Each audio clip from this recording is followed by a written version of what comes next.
بچپن میں کبھی دوستوں کی لڑائی ہو جاتی تو صلح کرانے کے لیے کہتے تھے، لڑائی معاف کرو، اللہ کا گھر صاف کرو۔ اس جملے کا مطلب اس وقت یہی سمجھتے تھے کہ صلح کر کے مسجد کی صفائی کرنے چلے جاؤ، لیکن کچھ دن پہلے پتہ لگا کہ اس جملے کا مطلب یہ تھا کہ صلح کر کے دل کو بغض وغیرہ سے صاف کر لو، کیونکہ دل اللہ کا گھر ہے۔ کتنا لاجواب جملہ ہے جو بچپن میں سکھایا گیا۔ سوچ رہا ہوں کہ اس کی اصل ضرورت ہم بڑوں کو ہے، کیونکہ بچپن میں تو بغض کا تصور ہی نہیں ہو سکتا، لیکن بچپن میں شاید یہ اس لیے سکھا دیا جاتا ہے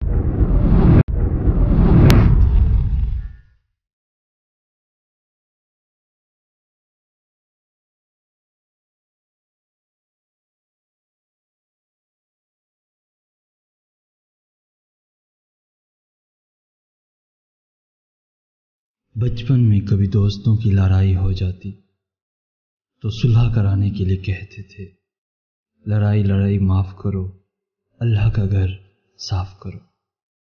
اس جملے کا مطلب اس وقت یہی سمجھتے تھے کہ صلح کر کے مسجد کی صفائی کرنے چلے جاؤ، لیکن کچھ دن پہلے پتہ لگا کہ اس جملے کا مطلب یہ تھا کہ صلح کر کے دل کو بغض وغیرہ سے صاف کر لو، کیونکہ دل اللہ کا گھر ہے۔ کتنا لاجواب جملہ ہے جو بچپن میں سکھایا گیا۔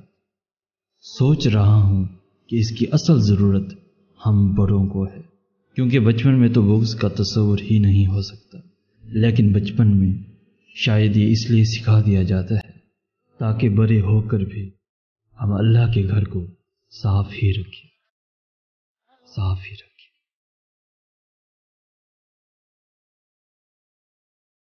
وہ نیکی بڑی معتبر ہے جس کا کوئی گواہ نہ ہو۔ تکلیف کی انتہا تب ہوتی ہے جب آپ اس انسان کے لیے کچھ نہ رہیں۔